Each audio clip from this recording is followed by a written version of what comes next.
وہ بھی اللہ کے ہاتھ میں ہے. یہ تو مجوس کا عقیدہ ہے. مجوس سمجھتے ہیں کہ خیر کا خالق الگ ہے، شر کا خالق الگ ہے. ہمارا تو یہ عقیدہ ہے کہ خیر اور شر کا خالق کون؟ خیر اور شر کس کے ہاتھ میں ہے؟ اللہ ہی کے ہاتھ میں ہے.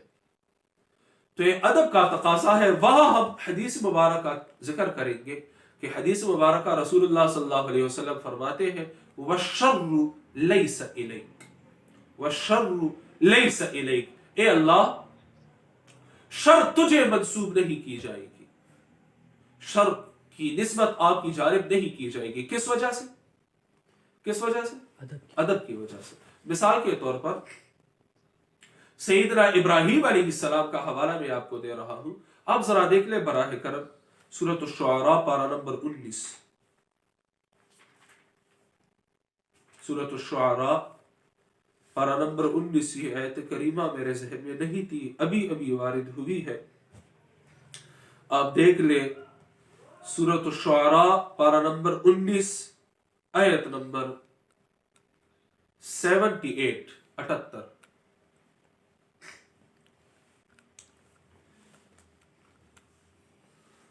سورۃ الشعراء پارہ 19 آیت 78. ابراہیم علیہ السلام رب العالمین کی وضاحت فرماتے ہیں. رب العالمین الذی، رب العالمین وہ ذات ہے، خلقنی جس نے مجھے پیدا فرمایا، فہو یہدین پھر اس نے مجھے سیدھی راہ پر چلایا. ٹھیک ہے، خلقنی اس نے مجھے پیدا فرمایا، مجھے سیدھی راہ پر چلایا. والذی هو یطعمنی، رب العالمین وہی ذات ہے جو مجھے کھلاتا ہے، ویسقین اور مجھے پلاتا ہے. ٹھیک ہے، خیر کے کاموں کی نسبت کس کی جانب کی؟ خلقنی مجھے پیدا فرمایا، یہدین مجھے ہدایت دی، مجھے طعام دیتا ہے، مجھے پانی پلاتا ہے. لیکن وَإِذَا مَرِضْتُ، وَإِذَا مَرِضْتُ اور جب میں بیمار ہو جاتا ہوں، فَهُوَ يَشْفِينِ تو وہ مجھے شفا دیتا ہے. یہاں یوں نہیں فرمایا کہ جب مجھے بیمار کر دیتا ہے تو پھر مجھے شفا دیتا ہے. حالانکہ بیمار کرنے والا کون ہے؟ اللہ. شفا دینے والا کون ہے؟ اللہ ہی ہے. لیکن ادب کی وجہ سے کہ جب میں بیمار ہو جاتا ہوں تو وہ مجھے شفا دیتا ہے. والذی یمیتنی ثم یحیین، وہی ذات ہے جو مجھے موت دے گا پھر مجھے زندگی دے گا. اب موت بھی اللہ کے انعامات میں سے ہے دراصل، کہ وہ ایک پل ہے جو کہ حبیب کو حبیب سے ملاتی ہے. اب ہماری ملاقات اللہ سے تو نہیں ہو سکتی، بے شک ہماری اللہ سے بے پناہ محبت ہے، رسول اللہ صلی اللہ علیہ وسلم سے بے پناہ محبت اور عقیدت ہے، لیکن ہم ان سے ملاقات تو نہیں کر سکتے. ملاقات تب ہو سکے گی جب ہماری آنکھیں بند ہو جائے، روح پرواز کر جائے اور ہمارے تعلقات اللہ کے ساتھ ٹھیک تھے، دنیا میں اللہ کی کتاب کے ساتھ تعلق تھا، تو نتیجہ یہ ہوگا کہ آنکھ بند کرنے کے بعد برزخ میں، جنتوں میں ہماری روح رسول اللہ صلی اللہ علیہ وسلم کا دیدار کرے گی، اللہ کی معیت نصیب ہوگی. اللہ تعالیٰ نصیب فرمائے. تو موت دراصل عذاب نہیں بلکہ موت بھی اللہ کی نعمتوں میں سے ایک نعمت ہے. ہاں البتہ اس کے لیے عذاب ہے جس کے تعلقات اللہ کے ساتھ اس دنیا میں ٹھیک نہیں تھے. تو یہ ادب کی وجہ سے. پھر دوسری بات یہ ہے کہ اللہ تعالیٰ جو انعام فرماتا ہے بندے پر تو وہ محض اللہ کا انعام ہی ہوتا ہے، بندہ اس کا اہل نہیں ہوتا. ٹھیک ہے، بندہ اس کا اہل نہیں ہوتا. اللہ پر لازم نہیں کہ اپنے بندے پر وہ رحمت کرے، یہ اللہ پر لازم قطعا نہیں. اللہ پر تو کوئی شے لازم نہیں، کوئی بات اللہ پر لازم نہیں. اللہ کی مرضی ہے کہ وہ اپنے بندے کے ساتھ کیا کرے. لا يسأل عما يفعل، پارہ نمبر 17 سورۃ الانبیاء میں ارشاد ہے لا يسأل عما يفعل، اللہ کسی کے سامنے جواب دہ نہیں. آیت 23 لا يسأل عما يفعل، اللہ سے نہیں پوچھا جا سکتا اس کام کے بارے میں جو اللہ نے کیا ہے، جو اللہ کرتا ہے. اللہ کسی کے سامنے جواب دہ نہیں کہ اللہ آپ نے یہ کیوں فرمایا. وَهُمْ يُسْأَلُونَ، اور یہ مخلوق جو ہے، مخلوق جو بھی ہے وہ اللہ کے سامنے جواب دہ ہے. لا يسأل عما يفعل وهم يسألون. تو اللہ تعالیٰ پر لازم نہیں کہ وہ اپنے بندے پر رحمت فرمائے، کہ وہ اپنے بندے کو سیدھی راہ پر چلائے، یہ اللہ پر لازم نہیں. ہاں یہ اللہ تعالیٰ کا احسان ہے، یہ اللہ تعالیٰ کا انعام ہے اپنے بندے پر کہ اسے صراط مستقیم پر چلنے کی توفیق عطا فرماتا ہے۔ لیکن یہ بھی یاد رکھیے، اللہ رحمت کرتا ہے بغیر کسی سبب کے، اللہ رحمت کرتا ہے بغیر کسی سبب کے۔ اس وجہ سے اللہ تعالیٰ نے انعام کی نسبت اپنی ہی جانب فرمائی، ہمیں یہ دعا سکھلائی کہ صراط الذین انعمت علیہم، ہمیں ان لوگوں کی راہ پر چلا جن پر تو نے انعام فرمایا ہے۔ لیکن جب غضب کی بات آتی ہے تو وہاں اللہ تعالیٰ اپنی جانب نسبت نہیں کرتا۔ کیوں؟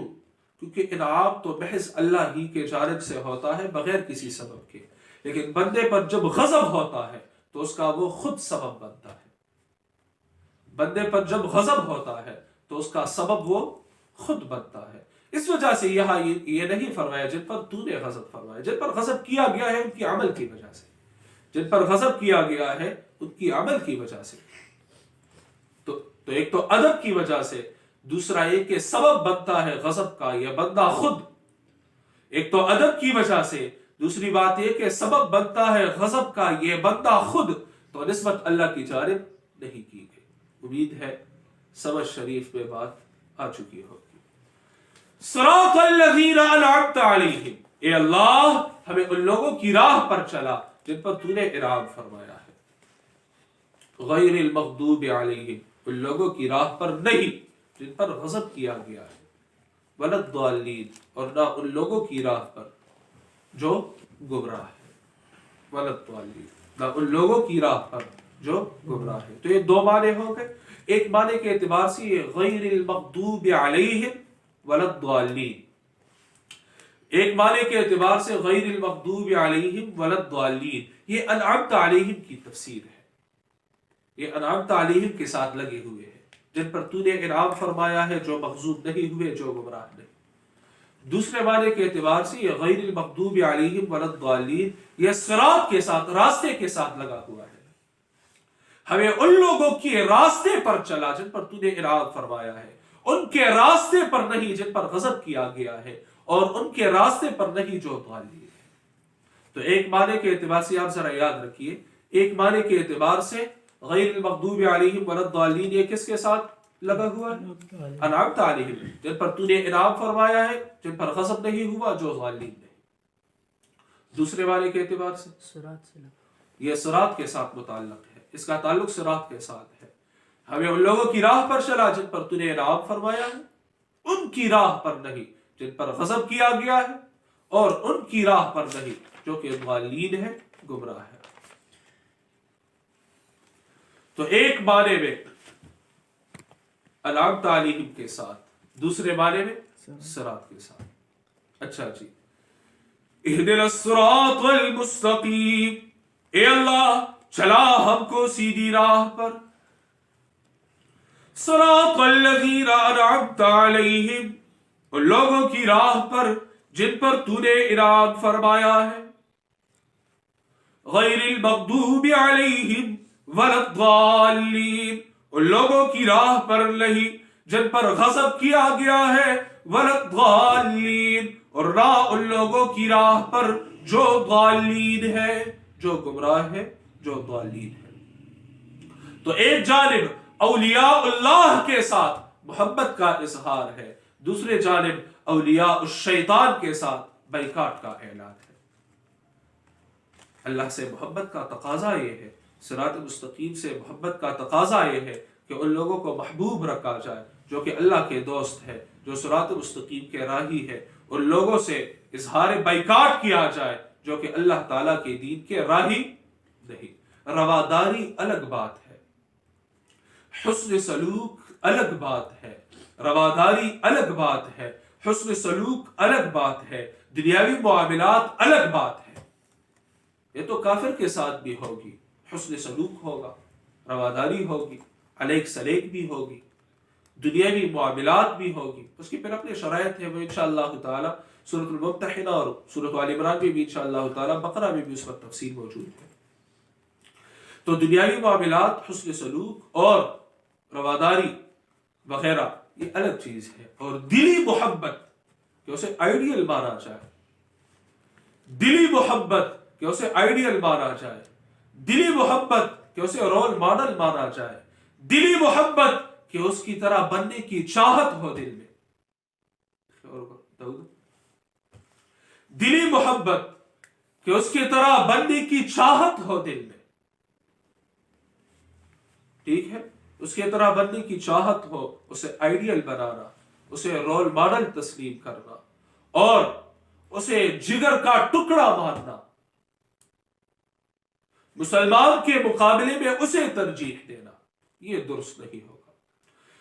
غیر مسلموں کے اللہ کے دین کے باغیوں کے دو اقسام ہیں، سورۃ الممتحنہ میں اس کا بیان ہے۔ سورۃ الممتحنہ پارہ 28 کی تیسری سورت کی دوسری رکوع ہے، بالکل پارہ 28 کی تیسری سورت ہے اور پارہ نمبر 28 کی دوسری سورت کی تیسری سورت کی دوسری رکوع ہے۔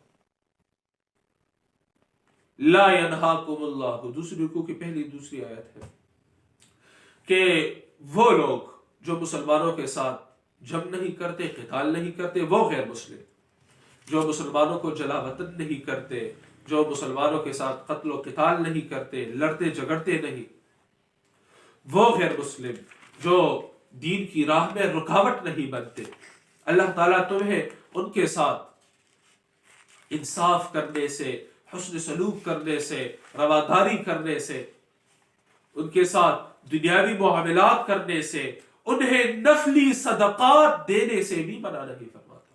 ان تقسطوا الیہم میں نفلی صدقات بھی آتے ہیں، ٹھیک ہے، ان کے ساتھ احسان کیا جائے، انہیں نفلی صدقات، اگر وہ غریب ہو، فقیر ہو، مسکین ہو، انہیں نفلی صدقات بھی دیے جا سکتے ہیں۔ وہ غیر مسلم جو دین کی راہ میں رکاوٹ نہیں بنتے، جو دین کے ساتھ دشمنی نہیں کرتے، جو اللہ اور رسول کو گالیاں نہیں دیتے، بس اپنا وہ کفر ہے، شرک ہے، جو بھی ہے وہ کرتا ہے، لیکن ظاہری علیق سلیق رکھتا ہے، تم بھی ان کے ساتھ علیق سلیق رکھو۔ دل کی دوستی کی اجازت نہیں، آئیڈیل بنانے کی اجازت نہیں، رول ماڈل سمجھنے کی اجازت نہیں، ان کی طرح بننے کی چاہت رکھنے کی اجازت نہیں، ٹھیک ہے، فاسق ہے، فاجر ہے، غیر مسلم ہے، مشرک ہے، بدعتی ہے، دین میں نئے نئے اضافے کرنے والا ہے، دلی محبت کی اجازت نہیں، ٹھیک ہے۔ ہاں البتہ وہ غیر مسلم ہے جو کہ دین کا کھلا دشمن ہے، جو دین کی راہ میں رکاوٹ بنتا ہے، جو مسلمانوں پر ظلم ڈھاتا ہے، وہ مشرک ہے، وہ مبتدع ہے، تو اس کے ساتھ تو یہ دنیاوی معاملات بھی روا نہیں، اس کے ساتھ ظاہری علیق سلیق بھی روا نہیں۔ تو ہمارا تو بائیکاٹ سب کے ساتھ ہے۔ بائیکاٹ سے مراد کہ ہمارے دل میں ان کی طرح بننے کی چاہت نہیں، ہم ان کو آئیڈیل نہیں مانتے، ہم انہیں رول ماڈل نہیں مانتے، ہم ان کی طرح بننے کی چاہت نہیں رکھتے، ہماری دل کی محبت ان کے ساتھ نہیں، ہم مؤمنوں کے مقابلے میں انہیں ترجیح نہیں دیتے۔ تو غیر المغضوب علیہم ولا الضالین، ایک جانب اولیاء اللہ کے ساتھ محبت، دوسری جانب اولیاء الشیطان کے ساتھ اظہار بائیکاٹ، جس طرح کہ سیدنا ابراہیم علیہ السلام نے فرمایا تھا۔ سورۃ الممتحنہ کا حوالہ میں نے کچھ ساعت قبل آپ کے سامنے رکھ دیا کہ سورۃ الممتحنہ کی غالباً آیت نمبر 4-5 ہے، آیت نمبر 4، سورۃ الممتحنہ آیت نمبر 4 پارہ نمبر 28، ٹائم سر 42، سورۃ الممتحنہ پارہ نمبر 28 آیت نمبر 4، پارہ 28 کی تیسری سورت ہے۔ قد كانت لكم أسوة حسنة في إبراهيم والذين معه، تمہارے لیے ہے اسوہ حسنہ، زندگی گزارنے کا بہترین نمونہ، فی ابراہیم، ابراہیم علیہ السلام کی زندگی میں، والذین معه، اور ان لوگوں کی زندگی میں جو ابراہیم علیہ السلام کے ساتھ تھے۔ وہ کون تھے؟ ہجرت کرتے وقت وہ تھی ان کی بیوی سیدہ سارہ رضی اللہ عنہا اور ان کے بیٹے، ان کے بھتیجے سیدنا لوط علیہ السلام، بس یہ دو تھے اس وقت جس وقت کا یہ بیان ہے۔ تو تمہارے لیے ابراہیم علیہ السلام میں، ان کی بیوی سارہ رضی اللہ عنہا میں، ان کے بھتیجے سیدنا لوط علیہ السلام میں بہترین نمونہ ہے۔ اذ قالوا لقومهم، جب انہوں نے کہا اپنی قوم کو، انا براء منکم، ان کی قوم وہ شرکیات اور کفریات میں مبتلا تھے، پہلے تو انہوں نے انہیں سمجھایا، خوب سمجھایا، ان پر حجت تمام کر دی، کافی عرصہ انہیں سمجھایا، لیکن جب دیکھا کہ وہ لوگ تو مسلسل دشمنی پر آمادہ ہے، وہ حق کی آواز کو دبانے کی کوشش میں لگے ہوئے ہیں، تب انہوں نے آخر کار اعلان کیا کہ ہم تم سے بیزار ہیں، وَمِمَّا تَعْبُدُونَ مِن دُونِ اللَّهِ، ہم تم سے بیزار ہیں، ہمارا تم سے بیکار، اور جن کی تم پوجا پاٹ کرتے ہو ان سے بھی ہمارا بیکار۔ کفرنا بکم، ہم تمہاری رشتہ داری سے انکار کرتے ہیں، ہمارا اور تمہارا کوئی تعلق نہیں۔ آپ تو سمجھیں گے کہ رشتہ داری پالنا، صلہ رحمی بھی کوئی چیز ہے، بے شک، لیکن دین کے معاملے میں جب وہ دشمن بن جائے اور وہ قرآن، اللہ کی دین، اللہ کی کتاب کی آواز کو دبانے کی کوشش میں لگا ہوا ہو، تو اس موقع پر اس سے رشتہ داری توڑنا، اس کی قرآن مقدس ترغیب دیتا ہے۔ کفرنا بکم وَبَدَا بَيْنَنَا وَبَيْنَكُمُ الْعَدَاوَةُ وَالْبَغْضَاءُ أَبَدًا، اور ہمارے اور تمہارے درمیان ظاہر باہر دشمنی ہے ہمیشہ ہمیشہ کے لیے، حَتَّى تُؤْمِنُوا بِاللَّهِ وَحْدَهُ، یہاں تک کہ تم اللہ ہی پر ایمان لے آؤ، کہ تم اللہ کی توحید کو تسلیم کرو۔ کل میں نے الحب للہ اور البغض للہ کی بات آپ کے سامنے رکھ دی تھی۔ تو یہ ہے سورۃ الفاتحہ۔ پہلے ہم نے تعوذ اور تسمیہ پر گفتگو کی، خلاصے کے علاوہ اگر سورت پر بات کی جائے، پھر سورہ مبارکہ کی یہ 7 آیات اور مزید تفصیل چل رہی ہے۔ غیر المغضوب علیہم ولا الضالین، مغضوب علیہم کون سا گروہ؟ جو کہ جان بوجھ کر، وہ لوگ جو کہ جان بوجھ کر علم رکھنے کے ساتھ ساتھ گمراہیوں میں مبتلا ہے، وہ لوگ جو اللہ کی کتاب کا، اللہ کی دین کا علم رکھنے کے ساتھ ساتھ گمراہیوں میں مبتلا ہو، خواہ وہ میں ہوں یا آپ ہے یا وہ ہے یا وہ ہے یا فلاں ہے، آج ہے 100 سال قبل، 100 سال بعد، 1000 سال قبل، ہزاروں سال قبل، جو بھی تھا وہ اس کے ضمن میں آتا ہے، اور اس کی واضح مثال کون ہے؟ یہود ہے۔ اور ضالین سے مراد وہ لوگ جن کے پاس علم نہیں، جو جانتے نہیں، اللہ کی کتاب، اللہ کی دین کے ساتھ ان کا اتنا تعلق نہیں کہ وہ جان جائے حرام کیا ہے، حلال کیا ہے، صحیح کیا ہے، غلط کیا ہے، کون سا عقیدہ درست ہے، کون سا عقیدہ غلط ہے، بس اپنے مولویوں اور پیروں کے پیچھے وہ لگے ہوئے ہیں اور اللہ کی دین کو پس پش ڈالا ہوا ہے، بلکہ وہ یہ سمجھتے ہیں کہ دین کا سمجھنا یہ ہمارے بس کی بات نہیں، یہ ہمارا کام نہیں، بلکہ یہ میڈیکل پڑھتے وقت جب وہ میڈیکل کا اسٹوڈنٹ ہوتا ہے اس وقت اس کا یہ خیال نہیں آتا کہ یہ مشکل ہے، لیکن جو کتاب وہ روح کی غذا ہے، اس کی علم کی طلب کے وقت یہ بہانہ اور یہ عذر سامنے آ جاتا ہے کہ یہ بڑی مشکل ہے، حالانکہ کوئی مشکل کتاب نہیں، اس میں کیا مشکل ہے؟ آپ سیکھنے کی کوشش کرتے ہیں، جو سیکھتے ہیں وہ سکھائی، جتنا بھی آپ سیکھ رہے اس میں تو کوئی مشکل نہیں، یہ تو 1 دن اور 2 دن کی بات نہیں، قرآن مقدس 1 دن 2 دن 1 سال 2 سال 10 سالوں کی بات نہیں، یہ تو تادم حیات یہ سلسلہ جاری رہے گا۔ میرے الحمدللہ اپنے استاذ محترم، اپنے پیر اور مرشد کے ساتھ تقریباً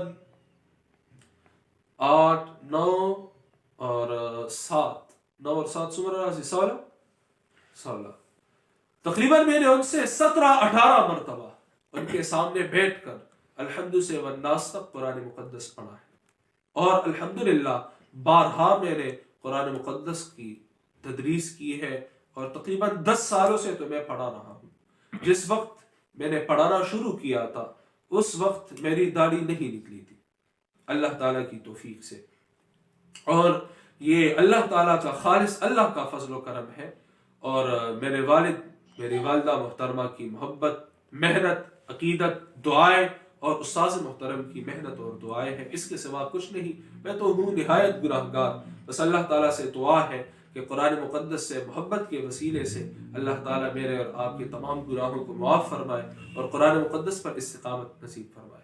تو یہ ضروری نہیں کہ آج ایک ہی درس میں آپ سب کچھ سیکھ جائیں. آج درس ہو گیا، اس میں تقریباً 50-60-70% آپ سیکھ گئے.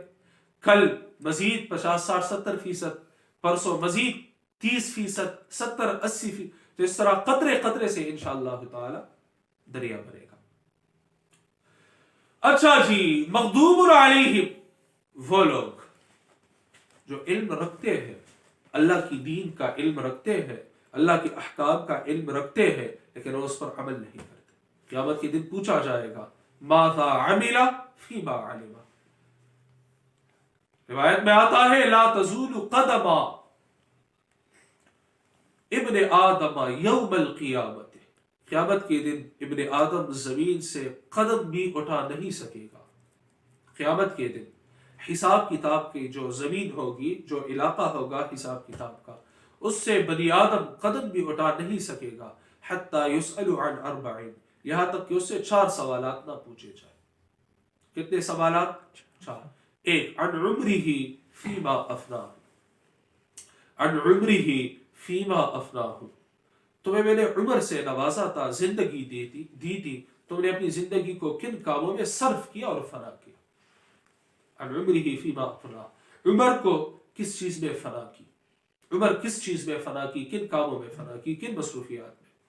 عن شبابہ فیما ابلاہ، جوانی دی تھی، جوانی تم نے کس چیزوں میں اپنی جوانی کو بڑھاپے میں تبدیل کر دیا، کن کاموں میں، کن مصروفیات میں. اب یہ جو جوانی اور نوجوانی کا عمر ہے، تقریباً یہ شروع ہوتا ہے آج کل 12 13 14 سال سے، تقریباً یہ 30 32 33 سال تک یہ جوانی نوجوانی، 40 تک بھی آپ کہہ سکتے ہیں جوانی کا. لیکن جو نوجوانی ہوتی ہے یہ تقریباً یہ 30 31 32 33 تک یہ جوانی نوجوانی کا، یہ درمیانی جو تقریباً 13 14 سال ہوتے ہیں، 15 سال کر لیجئے، تو یہ زندگی کا قیمتی سرمایہ ہے.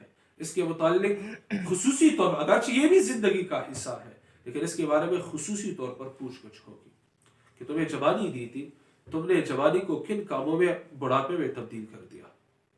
عن شبابہ فیما ابلاہ، عن مالہ من این اکتسبہ وفیما انفقہ.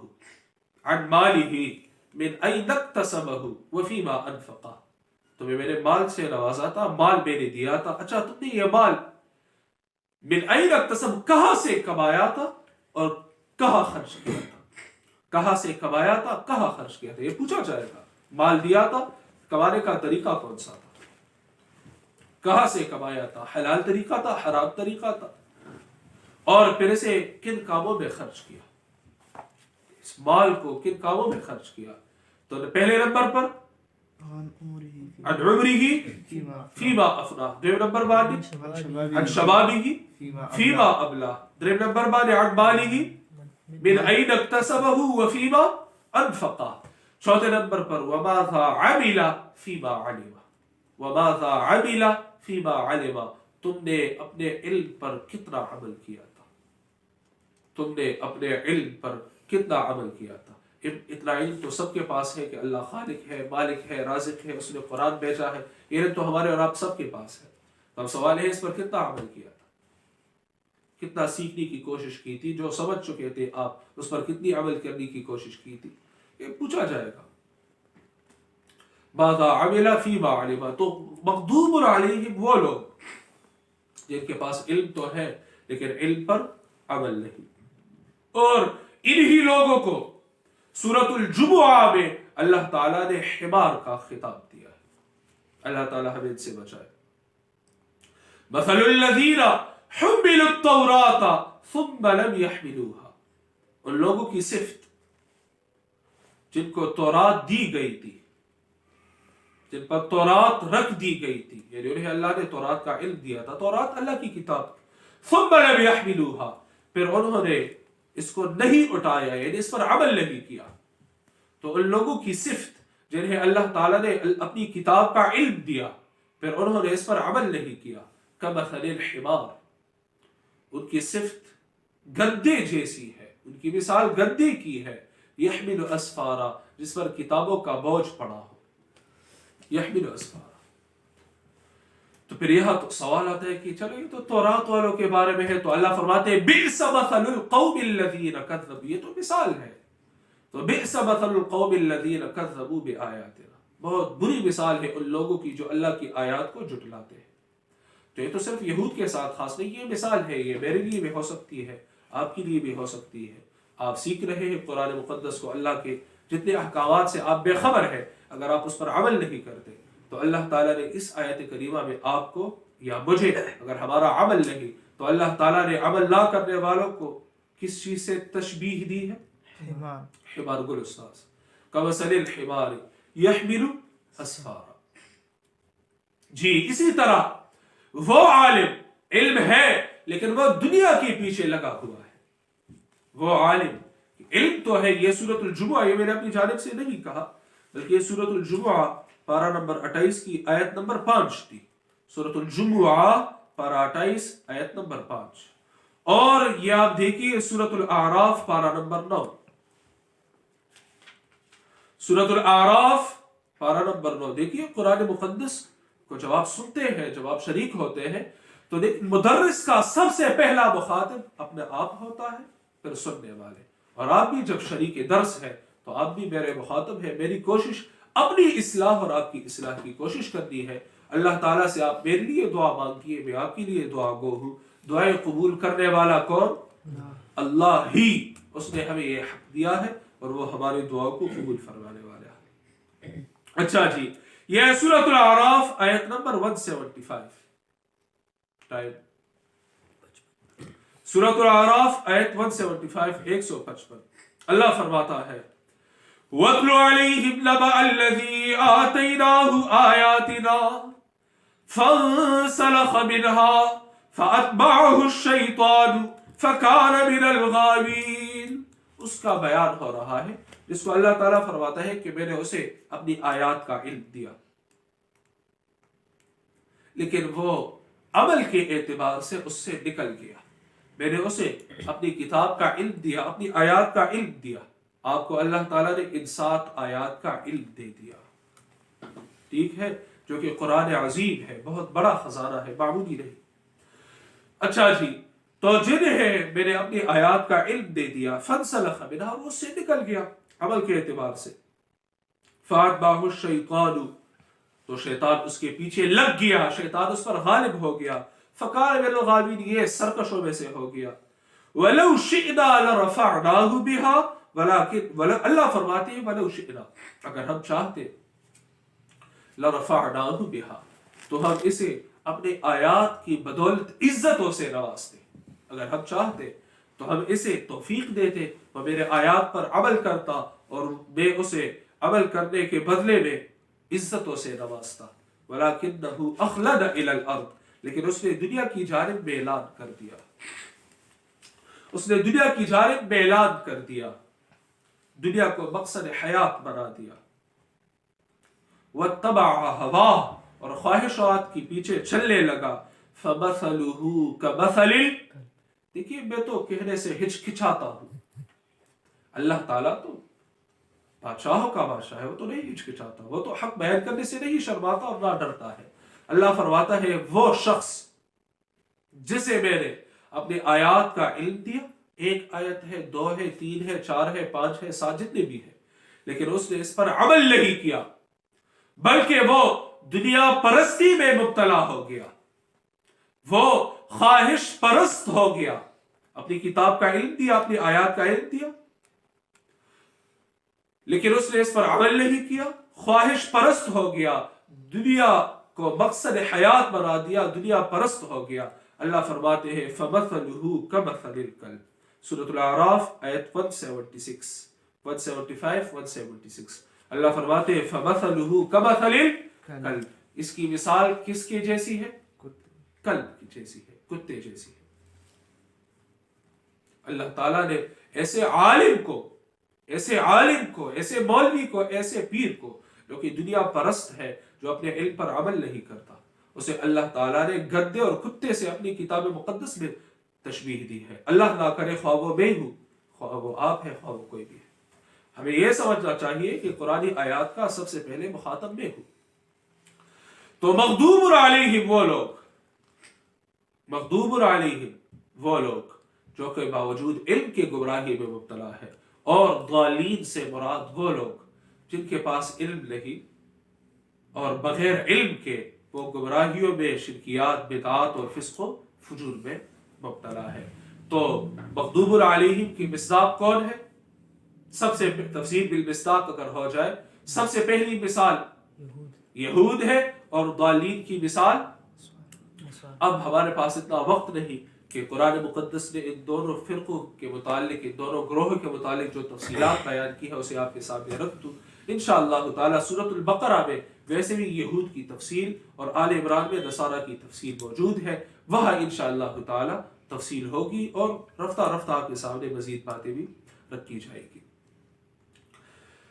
جی اسی طرح امام شاہ ولی اللہ رحمۃ اللہ علیہ کی کتاب کا حوالہ میں نے آپ کو اس سے پہلے بھی دیا تھا، ان کی کتاب تھی الفوز الکبیر۔ اس میں وہ جب یہود کی تفصیل کرتے ہیں تو وہ فرماتے ہیں اگر تم چاہتے ہو کہ میں یہود کا نمونہ دیکھوں تو وہ کہتے ہیں کہ اپنے زمانے کے علماء سوء کو دیکھو، یہ یہود کا نمونہ ہے۔ امام، یہ میں نہیں کہہ رہا، امام شاہ ولی اللہ رحمۃ اللہ علیہ فرما رہے ہیں کہ اگر تم یہود کا نمونہ دیکھنا چاہتے ہو تو اپنے زمانے کے ناکارہ علماء کو دیکھو، اور اگر تم نصارہ کا نمونہ دیکھنا چاہتے ہو تو اپنے زمانے کے ناکارہ پیروں کو دیکھو، پیران سوء کو دیکھو، تمہیں ان کا مکمل نقشہ تمہارے سامنے۔ علم وغیرہ کچھ نہیں ہوتا، بس حق ہو وغیرہ کے نعروں میں مصروف ہوتے ہیں۔ یہود کا نمونہ علماء سوء، نصارہ کا نمونہ پیران ضلالت، اور یہ تفصیل الفوز الکبیر میں امام شاہ ولی اللہ رحمۃ اللہ علیہ نے کی ہے۔ مغضوب علیہم اور ضالین کی دوسری تفسیر وہ یہ ہے کہ مغضوب علیہم سے مراد کافر ہے اور ضالین سے مراد منافق ہے۔ یہ دوسری تفسیر ہے، مغضوب علیہم سے مراد کافر ہے اور ضالین سے مراد، جی مغضوب علیہم سے مراد کافر ہے، ضالین سے مراد منافق ہے۔ اور اس تفسیر کی جو ہمارے پاس دلیل ہے وہ اگر آپ سورۃ البقرہ کی ابتدائی 20 آیات کو دیکھ لیں تو پہلے اللہ تعالیٰ نے ان کا بیان فرمایا جن پر اللہ کا انعام ہے، ھدی للمتقین الذین یؤمنون بالغیب وغیرہ، پھر ان الذین کفروا سواء علیہم، کافروں کا بیان ہے، پھر ومن الناس من یقول، دوسری رکوع میں منافقوں کا بیان ہے۔ ٹھیک ہے، تو ایک تفسیر تو ہے کہ مغضوب علیہم سے مراد وہ جو یہود کے جیسے ہیں، اور ضالین سے مراد نصارہ اور جو ان کے جیسے ہیں۔ دوسری تفسیر کہ مغضوب علیہم سے مراد کافر اور ضالین سے مراد منافق ہے۔ ٹھیک ہے، انشاءاللہ تعالی اگلے ہفتے مزید تفصیل ہوگی۔ انشاءاللہ اگلے 2 دروس میں ہم سورۃ الفاتحہ کی کلوزنگ کریں گے۔ اللہ تعالیٰ سے دعا ہے کہ ہمیں قرآن سنت پر استقامت نصیب فرمائے اور قرآن مقدس کی سمجھ بوجھ عطا فرمائے۔